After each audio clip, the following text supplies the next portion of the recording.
대선지라고 말하는 네 명의 선지자를 순서대로 보려고 하는데, 처음이 이사야, 그 다음엔 예레미야, 그 다음에는 에스겔, 그리고 그 다음엔 다니엘, 네 사람을 보려고 합니다.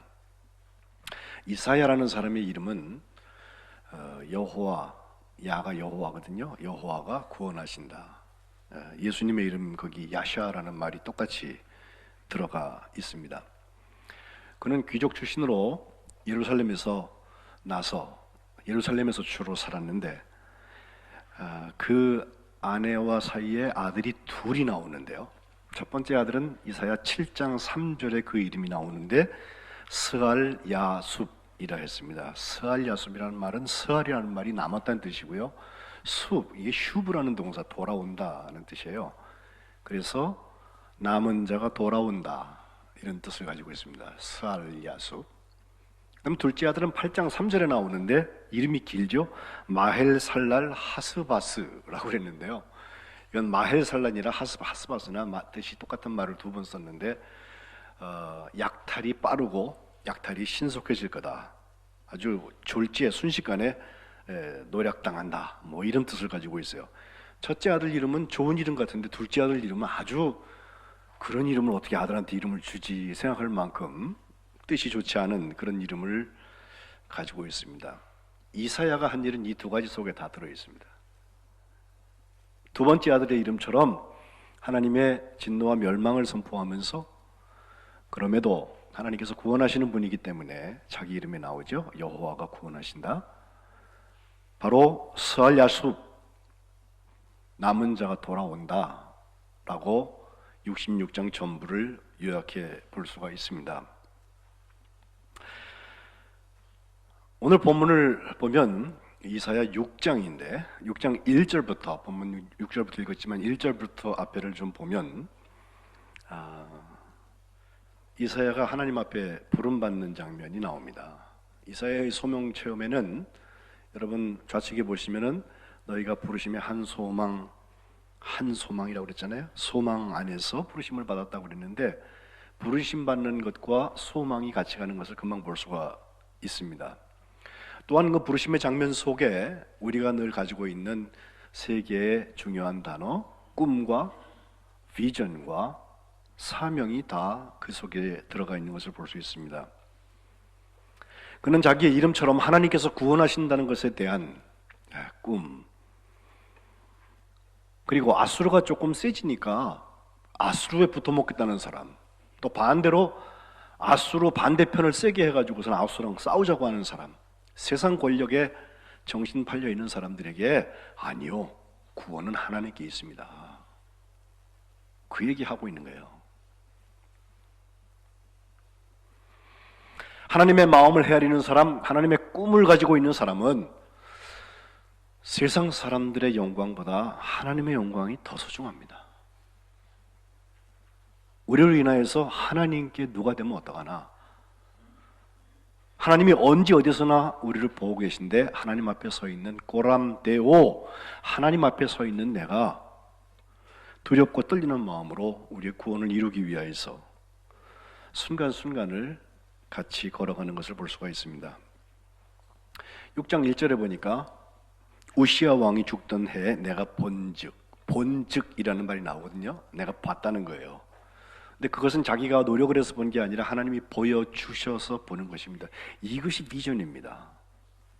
여러분, 비전 그러면 세상에서 어떤 계획을 잘 짜서 그거 하고 나면 성공할 것 같은 비전을 우리가 보통 생각을 하는데, 이를테면 교회가 인위적으로 부흥을 하거나 수가 많아지거나 예산이 늘어나거나, 하나님의 비전은 그거하고 좀 달라요. 하나님이 보여주신 거, 그게 비전입니다. 내가 본즉, 뭘 봤나 보니까 먼저 하나님 그 성전, 하나님의 보좌가 나오는데 마치 계시록에서 어린 양 주변에 장로들이 있고 그 14만 4천이 노래하는 그 장면을 연상시키는 그런 장면이 1장 1절에 나오는데, 주께서 높이 들린 보좌에 앉아 계시고 그의 옷자락이 성전에 가득하고 그 주변에 스랍은 천사의 일종인데요, 불꽃이 펄펄 튀는 그런 종류의 예배하는 천사라고 생각하시면 좋아요. 그런데 그 스랍들이 날개가 6개가 있어서 2개는 얼굴 가리고 2개는 발 가리고 2개는 날아다니는 그런 천사들이 거기에 생물을 보게 되는데, 그들이 날아다니면서 3절에 보면 거룩하다 거룩하다 거룩하다. 오늘 우리가 8장 처음에 찬송했잖아요. 거룩 거룩 거룩. 바로 이 얘기입니다. 만군의 여호와여 그의 영광이 온 땅에 충만하도다. 이렇게 찬송을 합니다. 그 찬송이 얼마나 화답하는 소리가 컸는지 문지방 터가 막 흔들리고요. 또 성전 안에는 막 연기가 충만해서 하나님의 영광이 거의 가득 찬 것을 볼 수 있습니다. 5절에 가보니까 이사야가 이제 큰일 났습니다. 화로다 나여 망하게 됐다.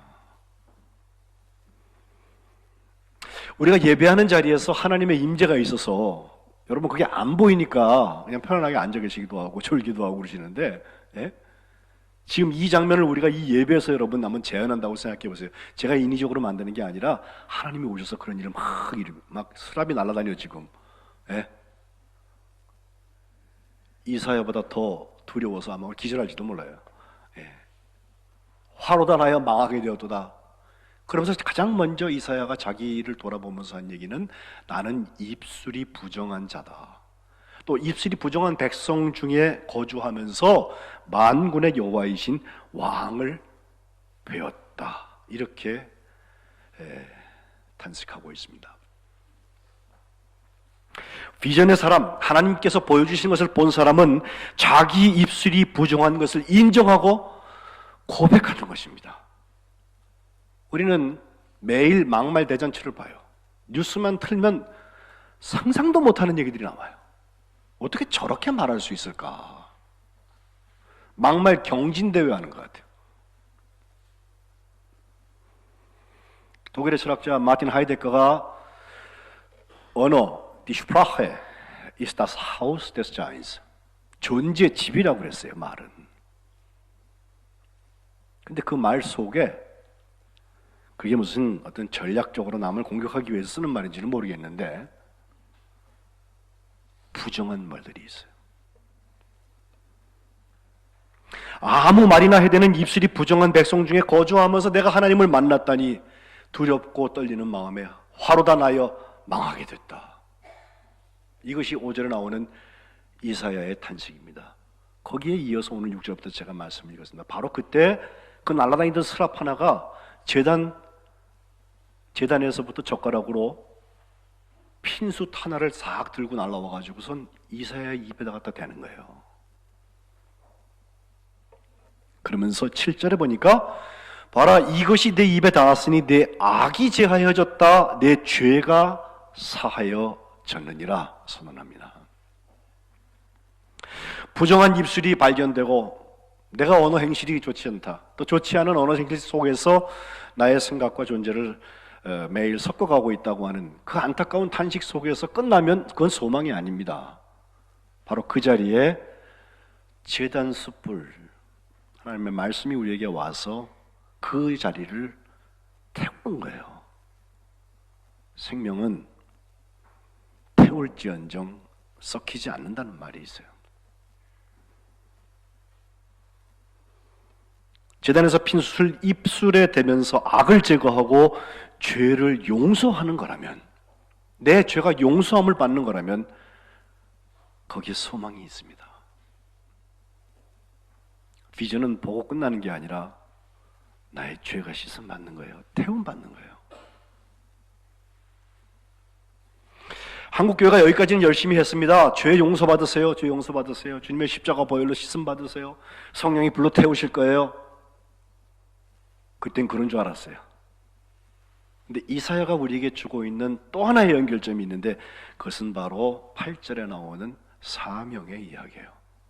꿈은 비전을 지나서 사명까지 가야 합니다.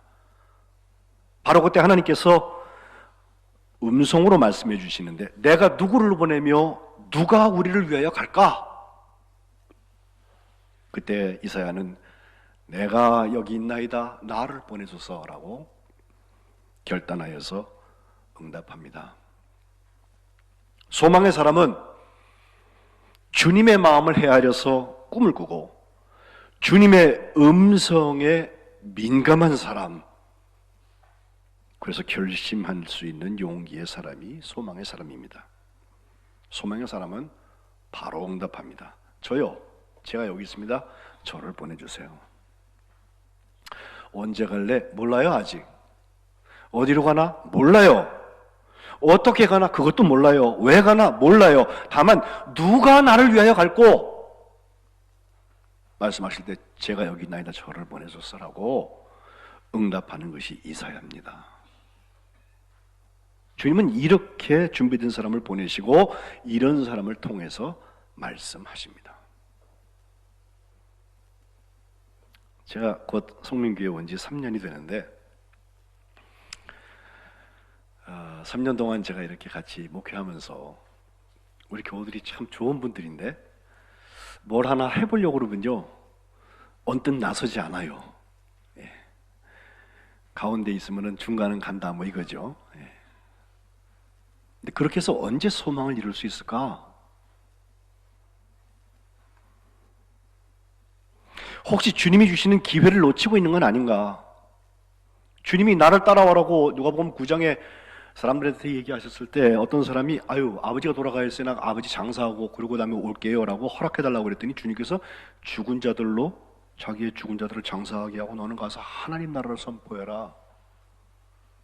또 어떤 사람은 내가 주를 따르긴 합니다. 그런데 먼저 가족들한테 작별 인사 좀 하고 올게요. 허락해 주세요. 그랬더니 주님께서 손에 쟁기를 잡고 뒤를 돌아다보는 사람 하나님 나라에 합당하지 않다. 아주 호되게 말씀하십니다.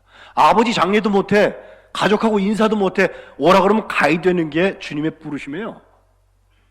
이것은 윤리를 거슬러라, 마음대로 살아라, 즉흥적으로 살아라 이 이야기가 아니라 우선권이 어디 있냔 말이에요. 하나님의 나라가 정말 중요한 거냐? 하나님의 부르심이 정말 중요한 거냐? 사명이 정말 중요한 거냐? 중요한 건 나타납니다. 중요하지 않으니까 이 핑계 저 핑계 돼서 빠져나가는 거예요. 누가복음 14장에 큰 잔치를 베푼 사람이 종을 보내서 다 준비되셨으니까 오세요 그랬더니 사람들마다 자기 이유를 대죠. 일치하게 사양했다고 그랬어요. 첫 번째 사람은 나 밭을 샀는데 아무래도 그 밭에 좀 가봐야 되겠어요? 청컨대 나를 양해해 주세요. 두 번째 사람, 나는 소 5겨리를 샀으니 이거 시험해 봐야 돼요. 청컨대 나를 양해해 주세요. 또 한 사람은 나는 장가 들었어요. 그러므로 나는 못 갑니다 라고 거부해서 결국 주인이 시내 거리 골목 가서 가난한 자들, 몸 불편한 자들, 맹인들, 저는 자를 데려오게 하고 그러고도 자리가 남으니까 길과 산 울타리로 가서 사람들을 강권하여 데려다가 내 집을 채우라고 하시면서 안타까운 이야기예요. 전에 청했던 그 사람들은 하나도 내 잔치를 맛보지 못하리라. 청함을 받은 자는 많되 택함을 받은 자는 적으니라. 마태복음은 그렇게 얘기했어요. 저는 이사야에게서 우리가 이것을 배워야 할 것입니다. 오늘도 주님은 단식하십니다. 누가 우리를 위하여 갈고? 그때 소망의 문이 열려져서 소망의 교감들이 있어서 주님을 향하여서 제가 여기 있습니다. 나를 보내소서 하며 응답하고 그 자리에서 주의 일을 감당하시기를 주님의 이름으로 축복합니다. 그런데 9절부터 보니까요, 하나님께서 내가 여기 있나이다 나를 보내소서라는 그 이사야를 향하여서 하신 말씀, 무슨 말씀을 주셨나 보니까 백성들한테 가서 이렇게 말해라 하면서 너희가 듣기는 들어도 깨닫지 못할 거다. 보기는 봐도 알지 못하리라. 그러면서 10절에 보면 이 백성의 마음을 둔하게 하고 그들의 귀가 막히고 그들의 눈이 감기게 해라. 원하건대 염려하건대 그들이 눈으로 보고 귀로 듣고 마음으로 깨닫고 다시 돌아와서 고침을 받을까 하노라. 좀 이상하지 않습니까 여러분? 말씀을 전하면 그들의 마음이 열려지고 그들의 눈이 열려져서 보고 그들의 귀가 열려서 듣고 정말 주님 앞에 돌아와서 고침을 받아야 할 텐데 그럴까 봐 염려한다고 그랬어요. 원어대로 하면은 그렇지 않으면 그들이 보고 그들이 마음으로 깨닫고 귀로 듣고 다시 돌아와서 고침을 받을지도 몰라. 그러니까 마음을 좀 둔하게 해. 그리고 그들의 귀를 좀 막아놔. 그들의 눈을 감게 해라. 무겁게 해라. 그렇게 되어 있어요. 이건 복음은 아닌 것 같아요. 왜 이런 말을 전하라고 하셨을까?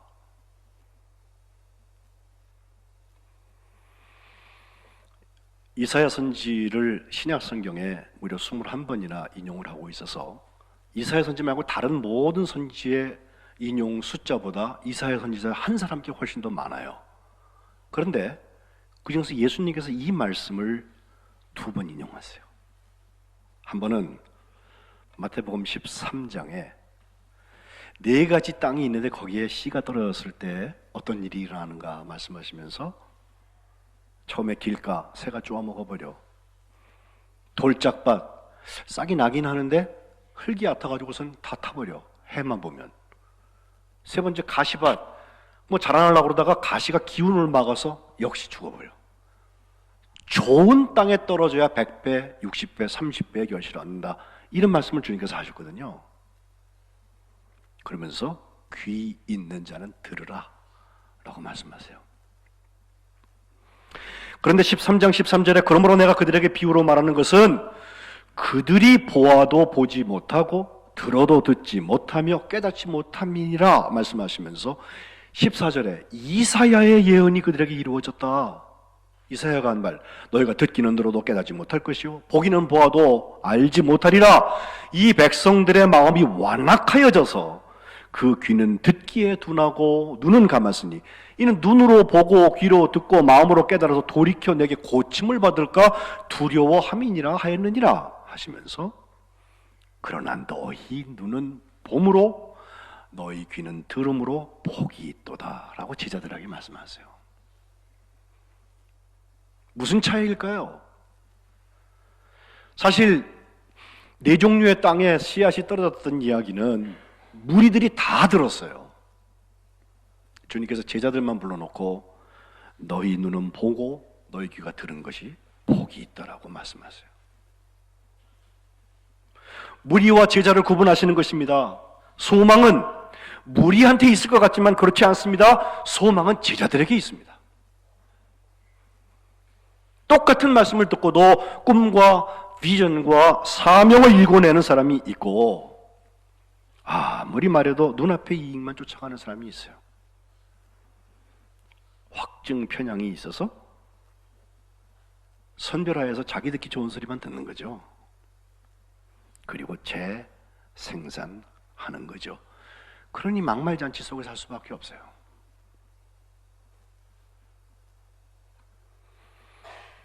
다른 한 번은 주님께서 요한복음 12장에 수많은 기적들을 보여주시고 이제 예루살렘 성전에 입성하신 다음에 예루살렘 성에 입성하셔서 고난주간을 시작하시면서 하나님 앞에 기도할 때 하늘에서 소리가 나는데 그걸 듣고 다른 사람들이 야 천둥쳤나? 아 천사가 예수님한테 얘기했나 봐. 그때 주님께서 이거는 너희들을 위해서 하신 말씀이야 라고 해놓으시고 바로 이 말씀을 다시 인용하세요. 많은 표적을 그들 앞에서 행했지만 믿지 않아요. 표적을 표적으로 끝내면 안 돼요. 표적은 가리키는 게 있어요. 요한복음 12장 39절 그들이 능히 믿지 못한 것은 이 때문이니 곧 이사야가 다시 일렀으되 그들의 눈을 멀게 하시고 그들의 마음을 완고하게 하셨으니 이는 그들로 하여금 눈으로 보고 마음으로 깨닫고 돌이켜서 내게 고침을 받지 못하게 하려 함이라 하셨습니다.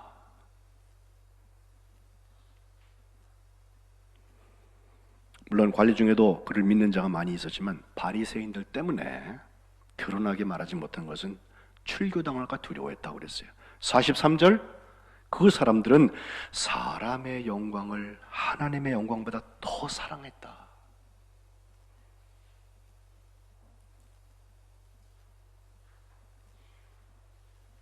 다소 답답한 이야기를 제가 오래 하는 것은 우리 거룩한 백성들 중에는 듣기는 들어도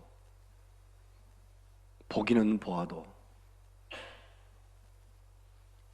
주님의 저 소망, 그 꿈과 그 비전과 그 사명에 코드를 맞춰서 가는 일에서부터 멀어지는 역사가 단 한 번도 생기지 않으시기를 주님의 이름으로 축복합니다. 그저 모였다 흩어졌다고 그래갖고 무슨 일이 일어날까요?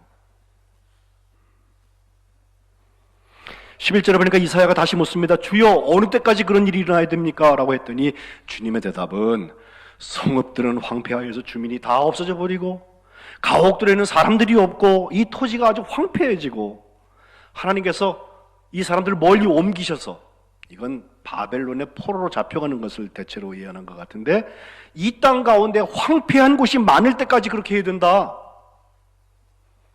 그 중에 10%, 10분의 1이 아직 남아있을지라도 이것까지도 황폐해질 거다 라고 말씀하세요.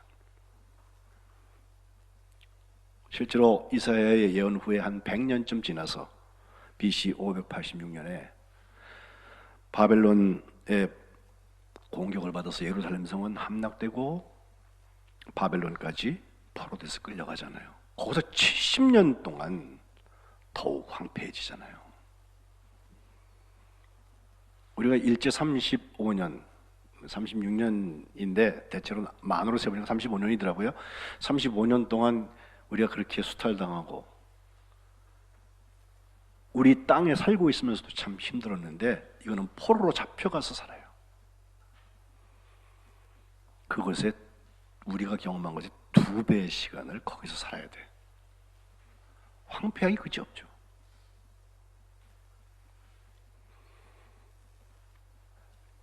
(70몇 년) 지나고 나서도 지금까지도 무슨 일본에서 경제 전쟁을 한다느니 영향력을 미친다느니 아직도 남아있는 한국 사람들 중에 뭐 친일파다 반일이다 뭐 여러 가지 복잡한 얘기들을 하고 있는데, 이거는 70년 동안 거기 가서 아예 포로 생활을 하면서 세대가 2번씩 바뀌어야 되는 이 엄청난 일들을 경험할 때까지, 그렇게 황폐해질 때까지 이 소리 하라는 거예요. 그런데 이사야의 소망은 마지막 13절 끝에 나옵니다. 밤나무와 상수리나무가 배임을 당하여도 그 구루터기는 남아있는 것처럼 거룩한 씨가 이 땅에 구루터기니라 말씀 주세요. 그 거룩한 씨가 거룩한 백성 성민교회였으면 좋겠어요. 성민교회는 거룩한 씨앗 되시기를 축복합니다. 제라 코데시라고 거룩한 씨, 그리고 구루터기. 여러분 나무배 보면 밑에 뭐 밑둥가리 남잖아요. 나이테 보이는 거. 예? 근데 거기에 아직 소망이 있다는 거예요.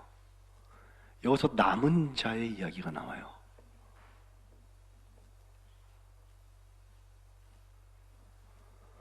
호렙산에서 엘리야도 하나님의 사명을 받은 다음에 하나님 앞에 하나님께서 위로처럼 주신 말씀, 아직 바알한테 무릎도 꿇지 않고 입 맞추지 않은 7,000명 내가 남겨놨다고. 엘리야는 혼자인 줄 알았어요. 이제 나 죽으면 끝나는 줄 알았어요. 그랬더니 아니야, 아직 7,000명 남겨놨어. 하나님께서 거룩한 구루터기가 7,000명 남은 자가 있다는 거예요. 이사야는 계속해서 이 남은 자 이야기가 나옵니다. 10장 20절, 그날에 이스라엘 남은 자와 야곱 족속의 피난한 자들이 다시는 자기를 친 자를 의지하지 아니하고 이스라엘의 거룩하신 여호와를 진실하게 의지하리니. 21절, 남은 자, 곧 야곱의 남은 자가 능하신 하나님께로 돌아올 것이라.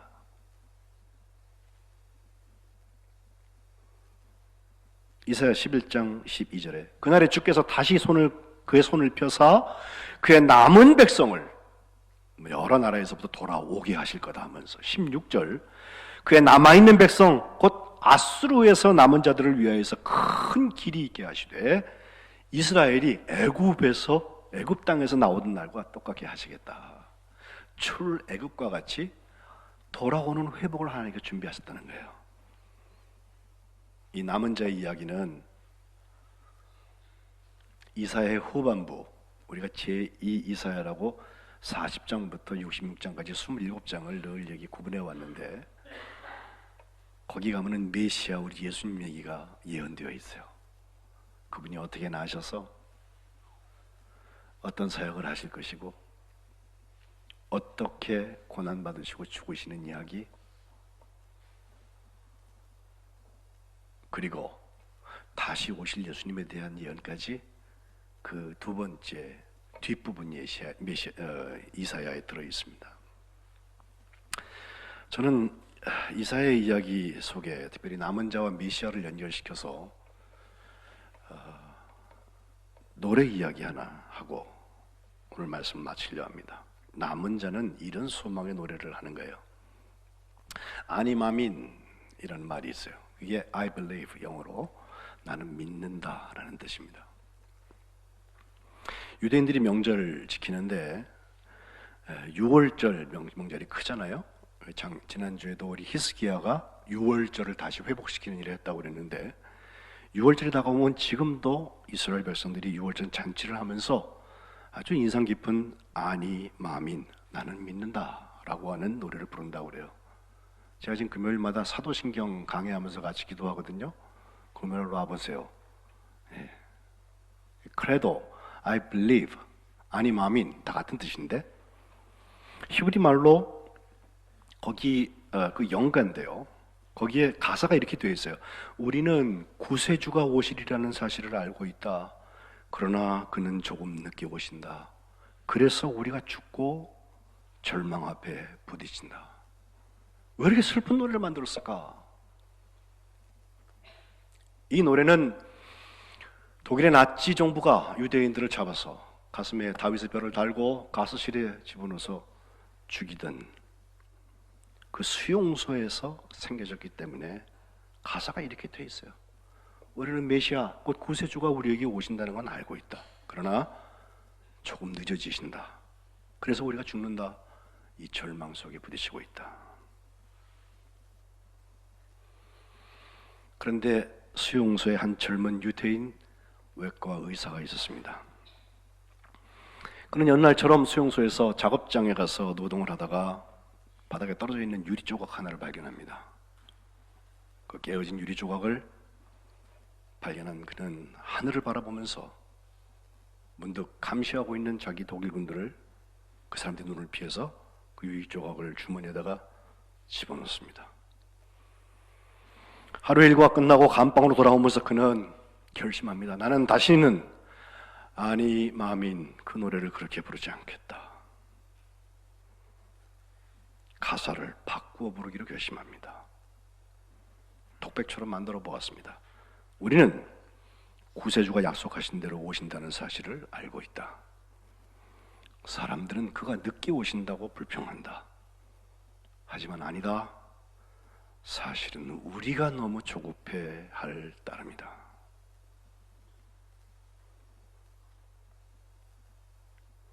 그날부터 그는 주머니에 숨겨가지고 온 유리 조각을 가지고 바닥에다 날카롭게 갈았어. 아침과 저녁으로 피가 나도록 면도를 합니다. 나치 간수들이 사람들을 일렬로 세워놓고 점호하면서 오늘 어떤 사람을 저 가스실에다 집어넣을까 고르려고 그럴 때 새파랗게 면도를 하고 눈을 굳게 뜨고 삶의 의지를 불태우고 있는 청년. 이 녀석은 아직 죽이기 아까워. 다 지나갔다는 거예요. 몇 번 죽음의 고비를 넘깁니다.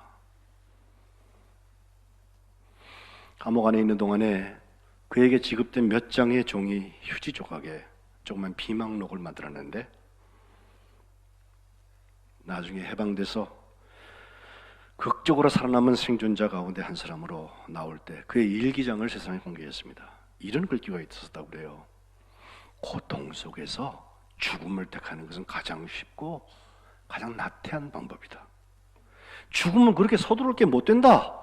죽음 앞에서 살아보려고 하는 부활의 의지, 이것이 새로운 창조다 라고 썼대요.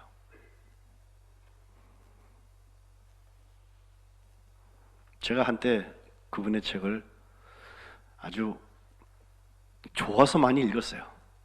삶의 의미를 찾아서. 바로 빅터 프랭클이라는 로고테라피 외과 의사입니다. 전쟁이 끝난 다음에 스웨덴에 가서 병원 개업한 다음에 그는 해마다 6월절이 되면 자기 친척들을 불러놓고 아님 아민? 아니요. 가사를 바꿨어요. 우리의 구세주는 약속대로 오신다는 것을 우리가 알고 있다. 사람들은 그가 좀 늦게 오신다고 불평한다. 그러나 아니다. 사실은 우리가 너무 조급해할 따름이다. 난인연망을 세고 있는 사람은 이사야와 함께 남은 자로서 이 노래 불러야 할 것입니다. 그 노래를 부르는 사람들에게 메시아가 오실 것입니다. 우리에겐 이미 오셨습니다. 근데 그 메시아가 승천하셔서 다시 세상을 완성하시기 위해서 재림하십니다. 그 주님 만날 때까지 부끄러움 없는 소망의 삶을 사시기를 주님의 이름으로 축복합니다. 기도하겠습니다.